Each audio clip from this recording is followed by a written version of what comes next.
بسم الله الرحمن الرحيم الرحمن علم القرآن خلق الإنسان علمه البيان الشمس والقمر بحسبان والنجم والشجر يسجدان والسماء رفعها ووضع الميزان ألا تطغوا في الميزان وأقيموا الوزن بالقسط ولا تخسروا الميزان والأرض وضعها للأنام فيها فاكهة والنخل ذات الأكمام والحب ذو العصف والريحان فبأي آلاء ربكما تكذبان خلق الإنسان من صلصال كالفخار وخلق الجان من مارج من نار فبأي آلاء ربكما تكذبان رب المشرقين ورب المغربين فبأي آلاء ربكما تكذبان مرج البحرين يلتقيان بينهما برزخ لا يبغيان فبأي آلاء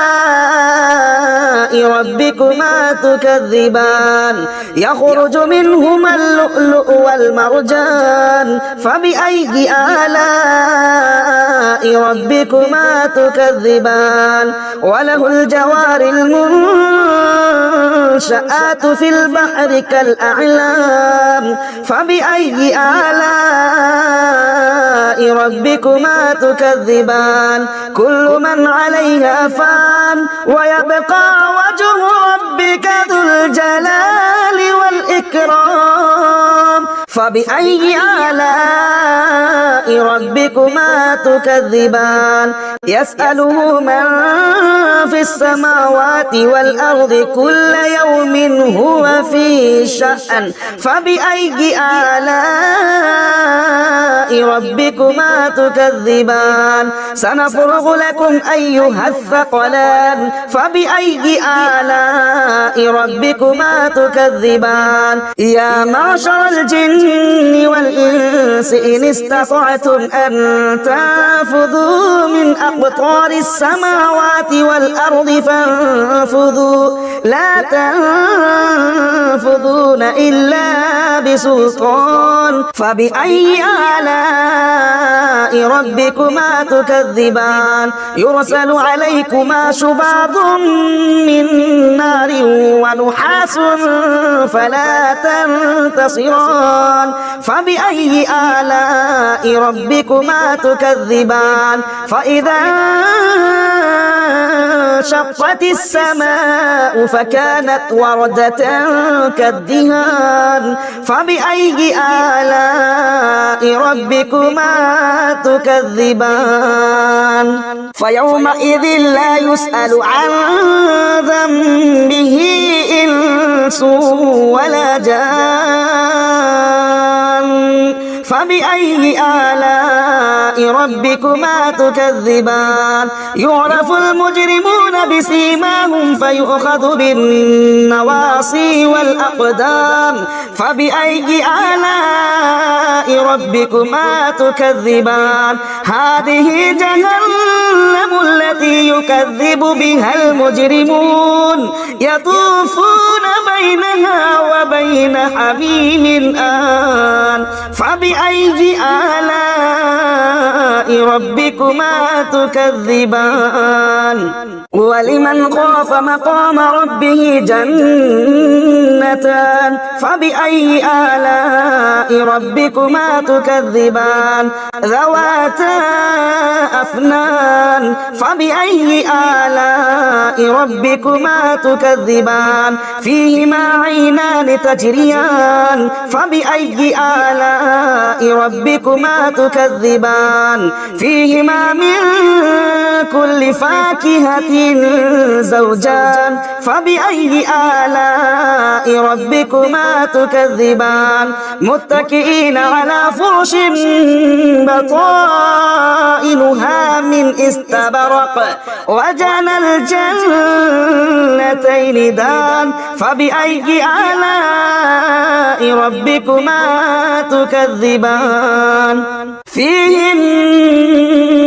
قاصرات الطرف لم يطمثهن إنس قبلهم ولا جان فبأي آلاء ربكما تكذبان كأنهن الياقوت والمرجان فبأي آلاء ربكما تكذبان هل جزاء الإحسان إلا الإحسان فبأي آلاء ربكما تكذبان ومن دونهما جنتان فبأي آلاء ربكما تكذبان مدهامتان فبأي آلاء ربكما تكذبان فيهما عينان نضاختان فبأي آلاء ربكما تكذبان فيهما فاكهة ونخل ورمان فبأي آلاء ربكما تكذبان فيهن خيرات حسان فبأي آلاء ربكما تكذبان حور مقصورات في الخيام فبأي آلاء ربكما تكذبان لم يطمثهن إنس قبلهم ولا جان فبأي آلاء ربكما تكذبان متكئين على رفرف خضر وعبقري حسان فبأي آلاء ربكما تكذبان تبارك اسم ربك ذي الجلال والإكرام بسم الله الرحمن الرحيم ياسين والقرآن الحكيم إنك لمن المرسلين على صراط مستقيم تنزيل العزيز الرحيم لتنذر قوما ما أنذر آباؤهم فهم غافلون لقد حق القول على أكثرهم فهم لا يؤمنون إنا جعلنا في أعناقهم أغلالا فهي إلى الأذقان فهم مقمحون وجعلنا من بين أيديهم سدا ومن خلفهم سدا فأغشيناهم فهم لا يبصرون وسواء عليهم أأنذرتهم أم لم تنذرهم لا يؤمنون إنما تنذر من اتبع الذكر وخشي الرحمن بالغيب فبشره بمغفرة وأجر كريم إنا نحن نحيي الموتى ونكتب ما قدموا وآثارهم وكل شيء أحصيناه في إمام مبين واضرب لهم مثلا أصحاب القرية إذ جاءها المرسلون إذا أرسلنا إليهم اثنين فكذبوهما فعززنا بثالث فقالوا إنا إليكم مرسلون قالوا ما أنتم إلا بشر مثلنا وما أنزل الرحمن من شيء إن أنتم إلا تكذبون قالوا ربنا يعلم إنا إليكم لمرسلون وما علينا إلا البلاغ المبين قالوا إنا تطيرنا بكم لئن لم تنتهوا لنرجمنكم وليمسنكم منا عذاب أليم قالوا طائركم معكم أئن ذكرتم بل أنتم قوم مسرفون وجاء من أقصى المدينة رجل يسعى قال يا قوم اتبعوا المرسلين اتبعوا من لا يسألكم أجرا وهم مهتدون وما لي لا أعبد الذي فطرني وإليه ترجعون أأتخذ من دونه آلهة إن يردني الرحمن بضر لا تغني عني شفاعتهم شيئا ولا ينقذون إني إذا لفي ضلال مبين إني آمنت بربكم فاسمعون قيل ادخل الجنة قال يا ليت قومي يعلمون بما غفر لي ربي وجعلني من المكرمين وما أنزلنا على قومه من بعده من جند من السماء وما كنا منزلين إن كانت إلا صيحة واحدة فإذا هم خامدون يا حسرة على العباد ما يأتيهم من رسول إلا كانوا به يستهزئون ألم يروا كم أهلكنا قبلهم من القرون أنهم إليهم لا يرجعون وإن كل لما جميع لدينا محضرون وآية لهم الأرض الميتة أحييناها وأخرجنا منها حبا فمنه يأكلون وجعلنا فيها جنات من نخيل وأعناب وفجرنا فيها من العيون ليأكلوا من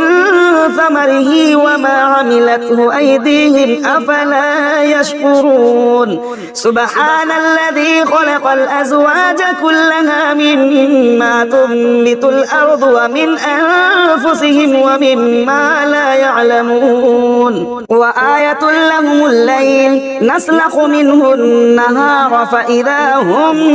مظلمون والشمس تجري لمستقر لها ذلك تقدير العزيز العليم والقمر قدرناه منازل حتى عاد كالعرجون القديم لا الشمس ينبغي لها أن تدرك القمر ولا الليل سابق النهار وكل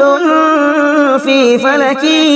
يسبحون وآية لهم أنا حملنا ذريتهم في الفلك المشحون وخلقنا لهم من مثله ما يركبون وإن نشأ نغرقهم فلا صريخ لهم ولا هم ينقذون إلا رحمة منا ومتاعا إلى حين وإذا قيل لهم اتقوا ما بين أيديكم وما خلفكم لعلكم ترحمون وما تأتيهم من آية من آيات ربهم إلا كانوا عنها معرضين وإذا قيل لهم أنفقوا مما رزقكم الله قال الذين كفروا للذين آمنوا أنطعم من لو يشاء الله أطعمه إن أنتم إلا في ضلال مبين ويقولون متى هذا الوعد إن كنتم صادقين ما ينظرون إلا صيحة واحدة تأخذهم وهم يخصمون فلا يستطيعون توصية ولا إلى لآبائهم يرجعون ونفخ في الصور فإذا هم من الأجداث إلى ربهم ينسلون قالوا يا ويلنا من بعثنا من مرقدنا هذا ما وعد الرحمن وصدق المرسلون إن كانت إلا صيحة واحدة فإذا هم جميع لدينا محضرون فاليوم لا تظلم نفس شيئا ولا تجزون إلا ما كنتم تعملون إن أصحاب الجنة اليوم في شغل فاكهون هم وأزواجهم في ظلال على الأرائك متكئون لهم فيها فاكهة ولهم ما يدعون سلام قولا من رب رحيم وامتازوا اليوم أيها المجرمون ألم أعهد إليكم يا بني آدم ألا تعبدوا الشيطان إنه لكم عدو مبين وأن اعبدوني هذا صراط مستقيم ولقد أضل منكم جبلا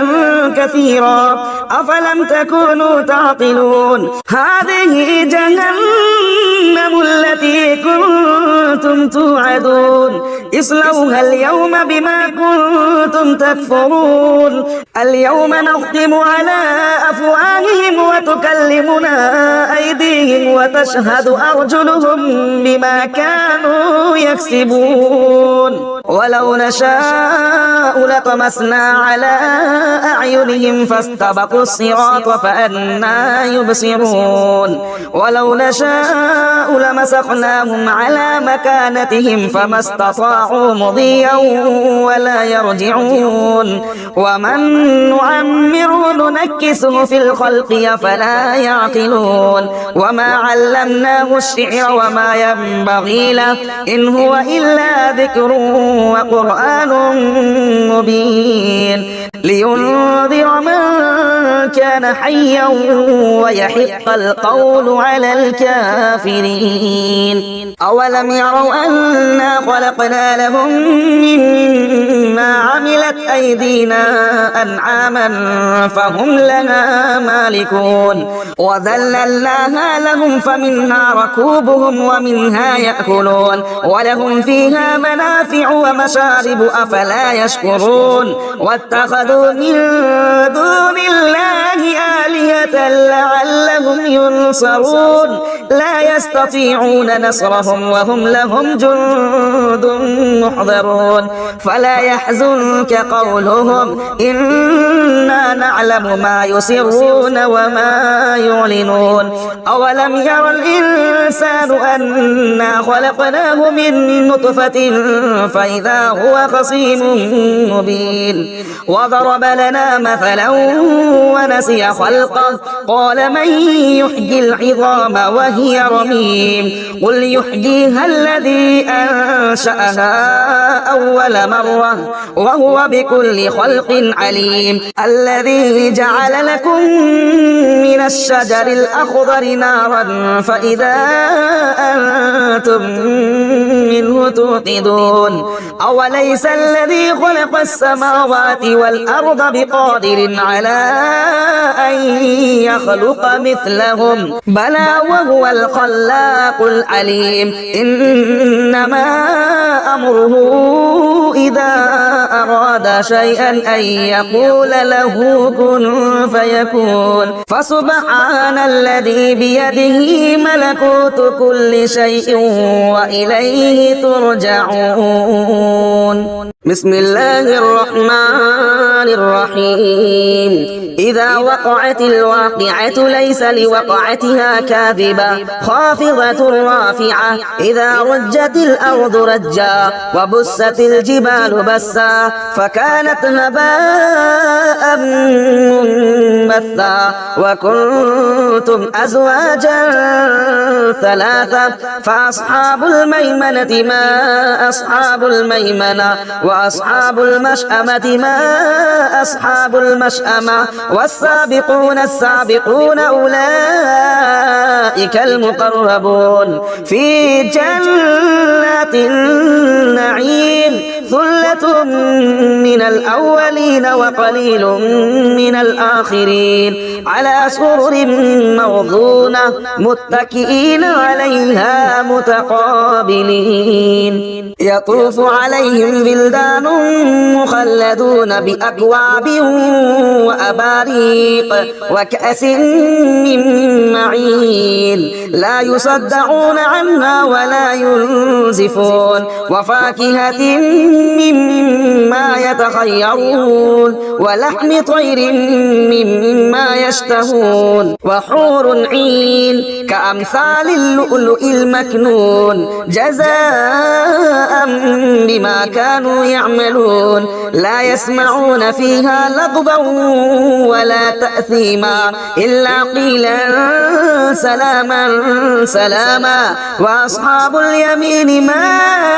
أصحاب اليمين في سدر مخضود وطلح منضود وظل ممدود وماء مسكوب وفاكهة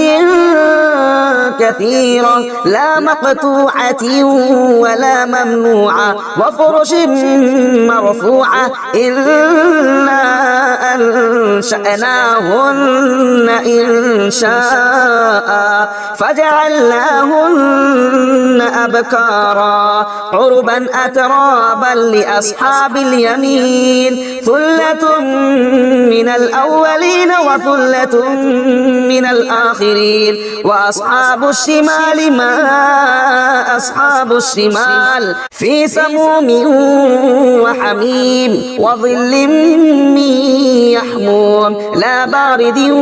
ولا كريم إنهم كانوا قبل ذلك مترفين وكانوا يصرون على الحنث العظيم وكانوا يقولون أئذا متنا وكنا ترابا وعظاما أئنا لمبعوثون أو آباؤنا الأولون قل إن الأولين والآخرين لمجموعون إلى ميقات يوم معلوم ثم إنكم أيها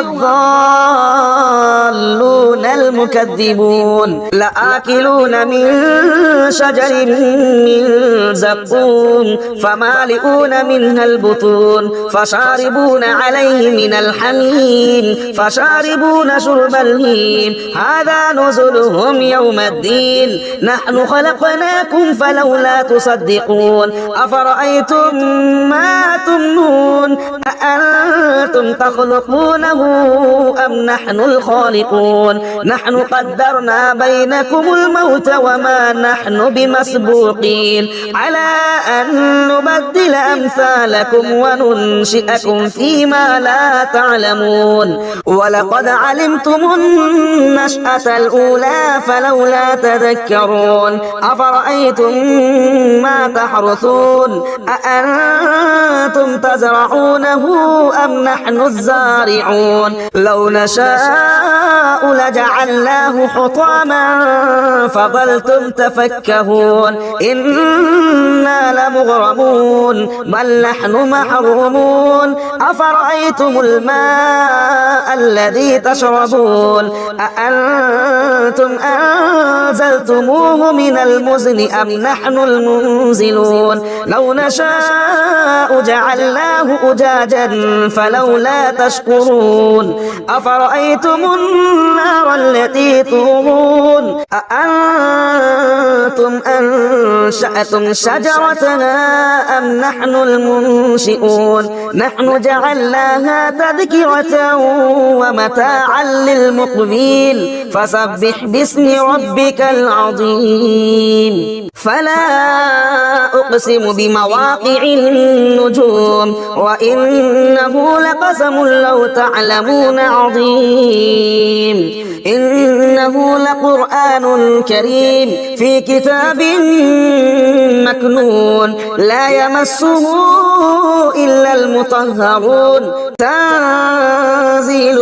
من رب العالمين أفبهذا الحديث أنتم مدهنون وتجعلون رزقكم أنكم تكذبون فلولا إذا بلغت الحلقوم وأنتم حينئذ تنظرون ونحن أقرب إليه منكم ولكن لا تبصرون فلولا إن كنتم غير مدينين ترجعونها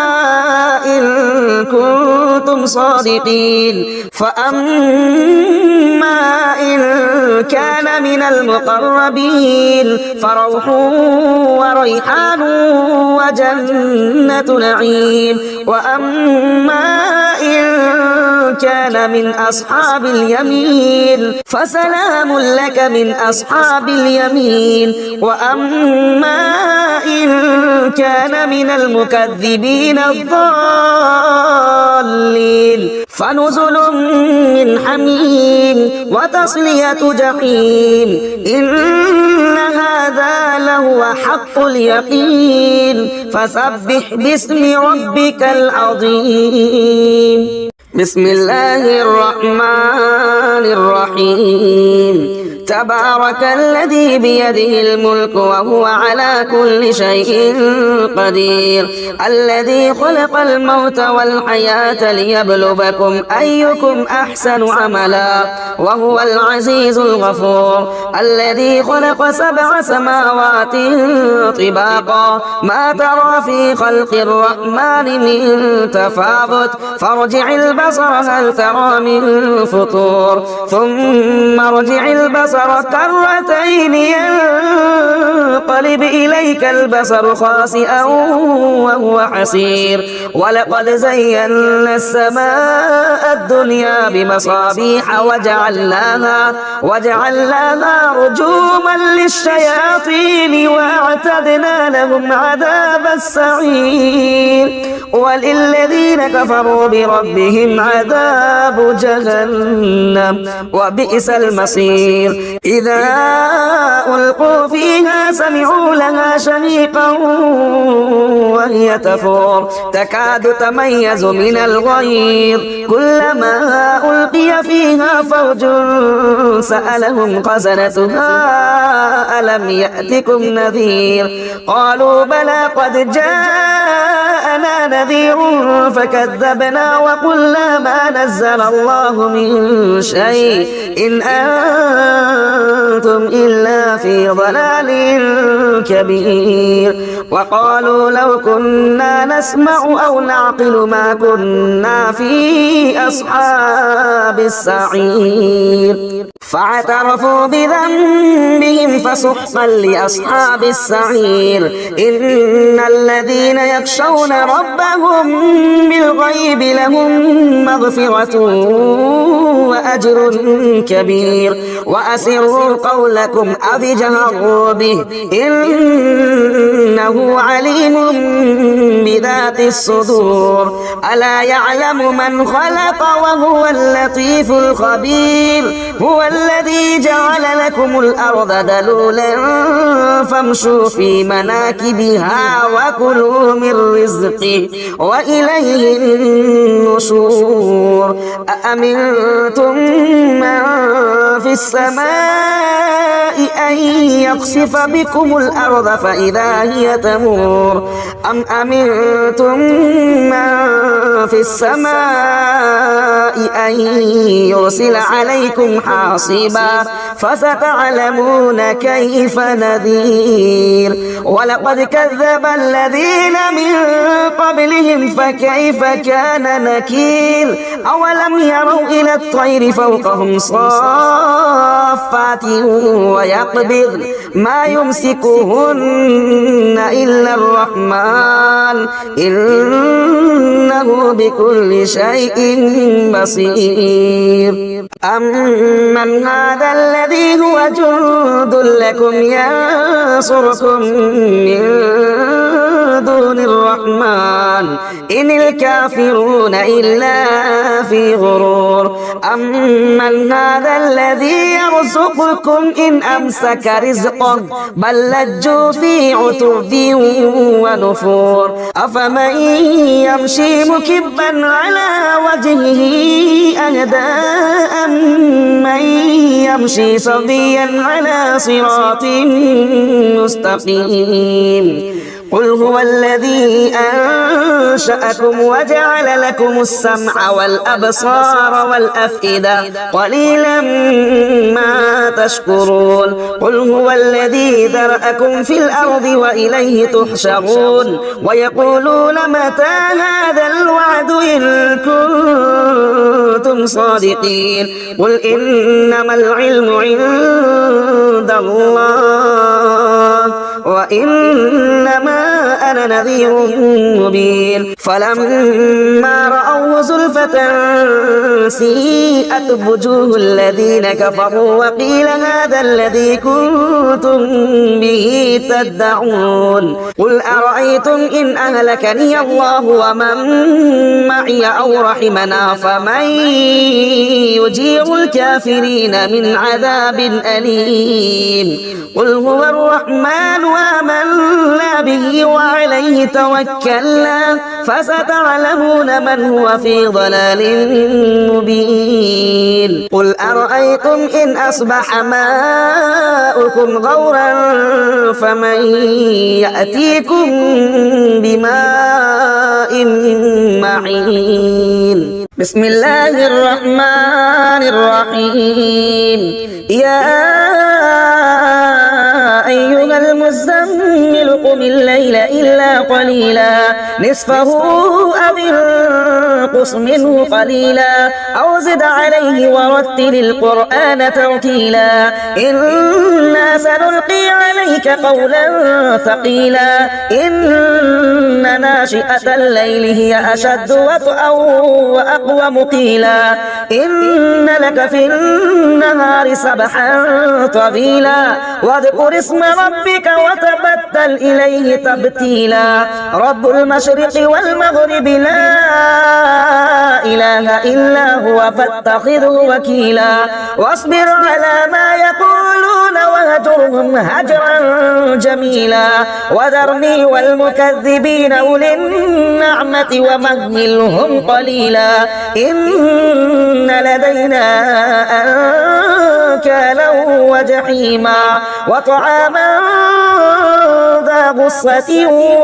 وعذابا أليما يوم ترجف الأرض والجبال وكانت الجبال كثيبا مهيلا إنا أرسلنا إليكم رسولا شاهدا عليكم كما أرسلنا إلى فرعون رسولا فعصى فرعون الرسول فأخذناه أخذا وبيلا فكيف تتقون إن كفرتم يوما يجعل الجلدان شيبا السماء منفطر به كان وعده مفعولا إن هذه تذكرة فمن شاء اتخذ إلى ربه سبيلا إن ربك يعلم أنك تقوم أدنى من ثلثي الليل ونصفه وثلثه وطائفة من الذين معك والله يقدر الليل والنهار علم أن لن تحصوه فتاب عليكم فاقرؤوا ما تيسر من القرآن علم أن سيكون منكم مرضى وآخرون يضربون في الأرض يبتغون من فضل الله وآخرون يقاتلون في سبيل الله فاقرؤوا ما تيسر منه وأقيموا الصلاة وآتوا الزكاة وأقرضوا الله قرضا حسنا وما تقدموا لأنفسكم من خير تجدوه عند الله هو خيرا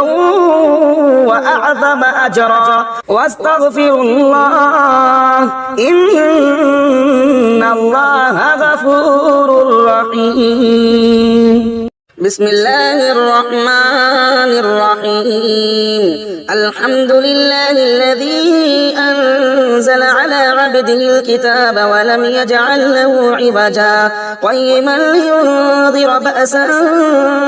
شديدا من لدنه ويبشر المؤمنين الذين يعملون الصالحات أن لهم أجرا حسنا ماكثين فيه أبدا وينذر الذين قالوا اتخذ الله ولدا ما لهم به من علم ولا لآبائهم كبرت كلمة تخرج من أفواههم إن يقولون إلا كذبا فلعلك باخع نفسك على آثارهم إن لم يؤمنوا بهذا الحديث أسفا إنا جعلنا ما على الأرض زينة لها لنبلوهم أيهم أحسن عملا وإنا لجاعلون ما عليها صعيدا جرزا أم حسبت أن أصحاب الكهف والرقيم كانوا من آياتنا عجبا إذ أوى الفتية إلى الكهف فقالوا ربنا آتنا من لدنك رحمة وهيئ لنا من أمرنا رشدا فضربنا على آذانهم في الكهف سنين عددا ثم بعثناهم لنعلم أي الحزبين أحصى لما لبثوا أمدا نحن نقص عليك نبأهم بالحق إنهم فتية آمنوا بربهم وزدناهم هدى وربطنا على قلوبهم إذ قاموا فقالوا ربنا رب السماوات والأرض لن ندعو من دونه إلها لقد قلنا إذا شططا هؤلاء قوم اتخذوا من دونه آلهة لولا يأتون عليهم بسلطان بين فمن أظلم ممن افترى على الله كذبا وإذ اعتزلتموهم وما يعبدون إلا الله فأووا إلى الكهف ينشر لكم ربكم من رحمته ويهيئ لكم من أمركم مرفقا وترى الشمس إذا طلعت تزاور عن كهفهم ذات اليمين وإذا غربت تقرضهم ذات الشمال وهم في فجوة منه ذلك من آيات الله من يهد الله فهو المهتد ومن يضلل فلن تجد له وليا مرشدا وتحسبهم أيقاظا وهم رقود ونقلبهم ذات اليمين وذات الشمال وكلبهم باسط ذراعيه بالوصيد لو اطلعت عليهم لوليت منهم فرارا ولملئت منهم رعبا وكذلك بعثناهم ليتساءلوا بينهم قال قائل منهم كم لبثتم قالوا لبثنا يوما أو بعض يوم قالوا ربكم أعلم بما لبثتم فابعثوا أحدكم بورقكم هذه إلى المدينة فلينظر أيها أزكى طعاما فليأتكم برزق منه وليتلطف ولا يشعرن بكم أحدا إنهم إن يظهروا عليكم يرجموكم أو يعيدوكم في ملتهم ولا تفلحوا إذا أبدا وكذلك أعثرنا عليهم ليعلموا أن وعد الله حق وأن الساعة لا ريب فيها إذ يتنازعون بينهم أمرهم فقالوا ابنوا عليهم بنيانا ربهم أعلم بهم قال الذين غلبوا على أمرهم لنتخذن عليهم مسجدا سيقولون ثلاثة رابعهم كلبهم ويقولون خمسة سادسهم كلبهم رجما بالغيب ويقولون سبعة وثامنهم كلبهم قل ربي أعلم بعدتهم ما يعلمهم إلا قليل فلا تمار فيهم إلا مراء ظاهرا ولا تستفت فيهم منهم أحدا ولا تقولن لشيء إني فاعل ذلك غدا إلا أن يشاء الله واذكر ربك إذا نسيت وقل عسى أن يهديني ربي لأقرب من هذا رشدا ولبثوا في كهفهم 300 سنين وازدادوا 9 قل الله أعلم بما لبثوا له غيب السماوات والأرض أبصر به واسمع ما لهم من دونه من ولي ولا يشرك في حكمه أحدا واتل ما أوحي إليك من كتاب ربك لا مبدل لكلماته ولا تجد من دونه ملتحدا واصبر نفسك مع الذين يدعون ربهم بالغداة والعشي يريدون وجهه ولا تعد عيناك عنهم تريد زينة الحياة الدنيا ولا تطع من أغفلنا قلبه عن ذكرنا واتبع هواه وكان أمره فرطا وقل الحق من ربكم فمن شاء فليؤمن ومن شاء فليكفر إنا أعتدنا للظالمين نارا أحاط بهم سرادقها وإن يستغيثوا يغاثوا بماء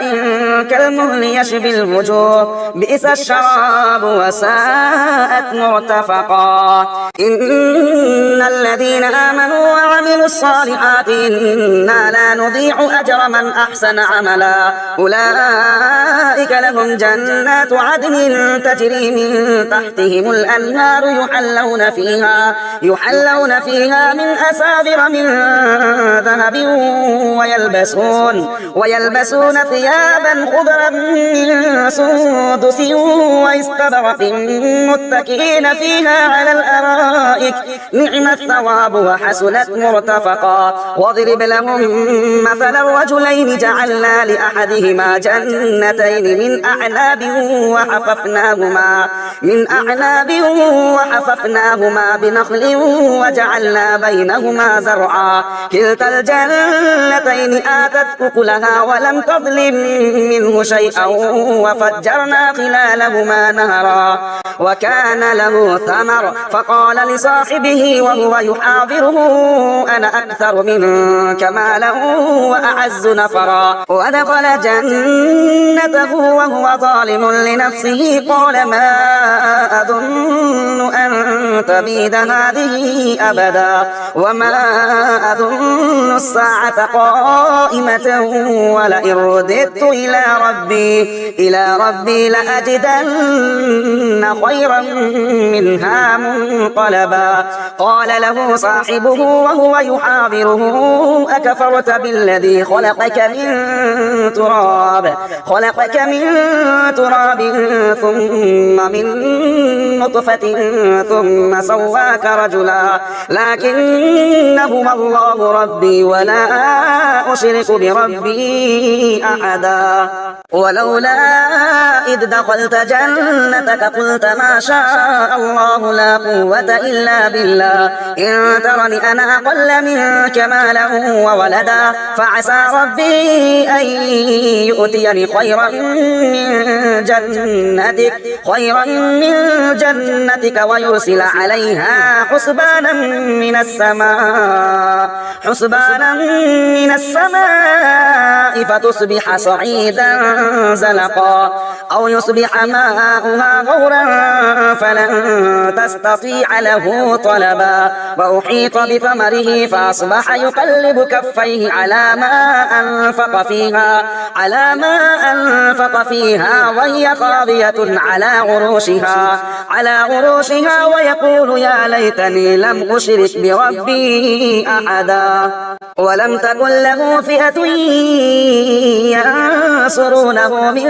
دون الله وما كان منتصرا هنالك الولاية لله الحق هو خير ثوابا وخير عقبا واضرب لهم مثل الحياة الدنيا كماء إن أنزلناه من السماء فاختلط به نبات الأرض فأصبح هشيما تذروه الرياح وكان الله على كل شيء مقتدرا المال والبنون زينة الحياة الدنيا والباقيات الصالحات خير عند ربك ثوابا وخير أملا ويوم نسير الجبال وترى الأرض بارزة وحشرناهم فلم نغادر منهم أحدا وعرضوا على ربك صفا لقد جئتمونا كما خلقناكم أول مرة بل زعمتم أن لن نجعل لكم موعدا ووضع الكتاب فترى المجرمين مشفقين مما فيه ويقولون يا ويلتنا ما لهذا الكتاب لا يغادر صغيرة ولا كبيرة إلا أحصاها ووجدوا ما عملوا حاضرا ولا يظلم ربك أحدا وإذ قلنا للملائكة اسجدوا لآدم فسجدوا إلا إبليس كان من الجن ففسق عن أمر ربه أفتتخذونه وذريته أولياء من دوني وهم لكم عدو بئس للظالمين بدلا ما أشهدتهم خلق السماوات والأرض ولا خلق أنفسهم وما كنت متخذ المضلين عضدا ويوم يقول نادوا شركائي الذين زعمتم فدعوهم فلم يستجيبوا لهم وجعلنا بينهم موبقا ورأى المجرمون النار فظنوا أنهم مواقعوها ولم يجدوا عنها مصرفا ولقد صرفنا في هذا القرآن للناس من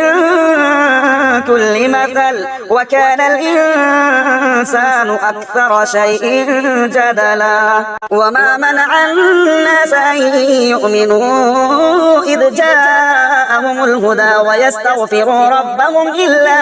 أن تأتيهم سنة الأولين أو يأتيهم العذاب قبلا وما نرسل المرسلين إلا مبشرين ومنذرين ويجادل الذين كفروا بالباطل ليدحضوا به الحق واتخذوا آياتي وما أنذروا هزوا ومن أظلم ممن ذكر بآيات ربه فأعرض عنها ونسي ما قدمت يداه إنا جعلنا على قلوبهم أكنة أن يفقهوه وفي آذانهم وقرا وإن تدعهم إلى الهدى فلن يهتدوا إذا أبدا وربك الغفور ذو الرحمة لو يؤاخذهم بما كسبوا لعجل لهم العذاب بل لهم موعد لن يجدوا من دونه موئلا وتلك القرى أهلكناهم لما ظلموا وجعلنا لمهلكهم موعدا وإذ قال موسى لفتاه لا أبرح حتى أبلغ مجمع البحرين أو أمضي حقبا فلما بلغا مجمع بينهما نسيا حوتهما فاتخذ سبيله في البحر سربا فلما جاوزا قال لفتاه آتنا غداءنا لقد لقينا من سفرنا هذا نصبا قال أرأيت إذ أوينا إلى الصخرة فإني نسيت الحوت وما أنسانيه إلا الشيطان أن أذكره واتخذ سبيله في البحر عجبا قال ذلك ما كنا نبغ فارتد على آثارهما قصصا فوجدا عبدا من عبادنا آتيناه رحمة من عندنا وعلمناه من لدنا علما قال له موسى هل أتبعك على أن تعلمني مما علمت رشدا قال إنك لن تستطيع معي صبرا وكيف تصبر على ما لم تحط به خبرا قال ستجدني إن شاء الله صابرا ولا أعصي لك أمرا قال فإن اتبعتني فلا تسألني عن شيء حتى أحدث لك منه ذكرا فانطلقا حتى إذا ركبا في السفينة خرقها قال أخرقتنا لتغرق أهلها لقد جئت شيئا إمرا قال ألم أقل إنك لن تستطيع معي صبرا قال لا تؤاخذني بما نسيت ولا ترهقني من أمري عسرا فانطلقا حتى إذا لقيا غلاما فقتله قال أقتلت نفسا زكية بغير نفس لقد جئت شيئا نكرا قال لم أقل لك إنك لن تستطيع معي صبرا قال إن سألتك عن شيء بعدها فلا تصاحبني قد بلغت من لدني عذرا فانطلقا حتى إذا أتيا أهل قرية استطعما أهلها فأبوا أن يضيفوهما فوجدا فيها جدارا يريد أن ينقض فأقامه قال لو شئت لاتخذت عليه أجرا قال هذا فراق بيني وبينك سأنبئك بتأويل ما لم تستطيع عليه صبرا أما السفينة فكانت لمساكين يعملون في البحر فأردت أن أعيبها وكان وراءهم ملك يأخذ كل سفينة غصبا وأما الغلام فكان أبواه مؤمنين فخشينا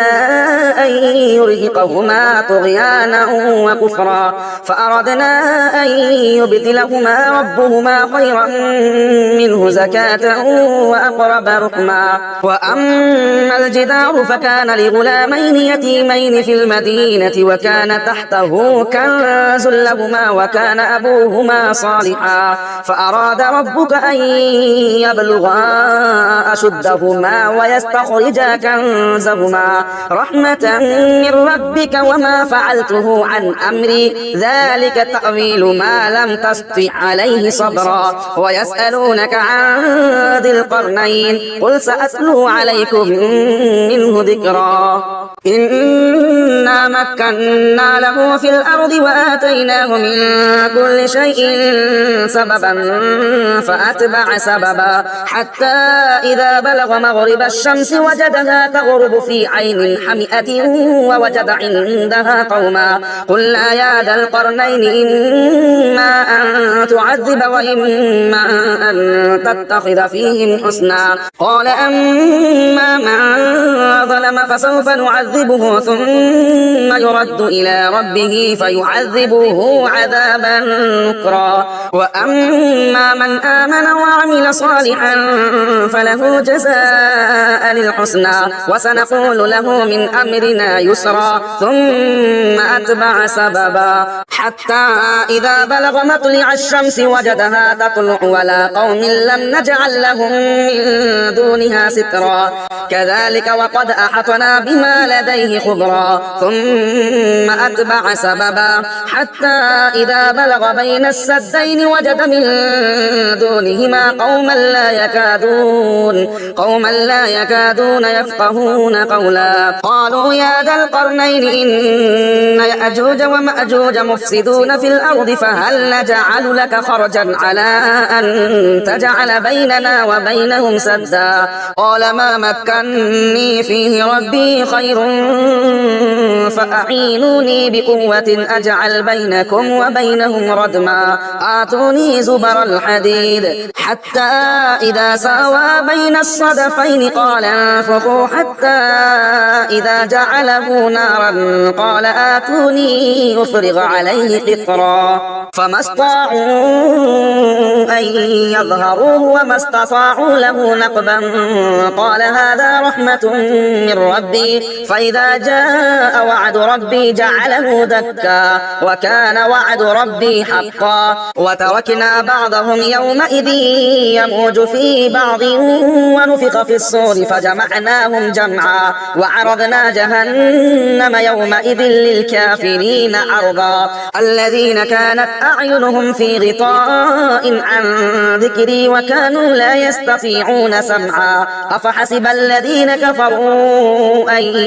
يتخذوا عبادي من دوني أولياء إنا أعتدنا جهنم للكافرين نزلا قل هل ننبئكم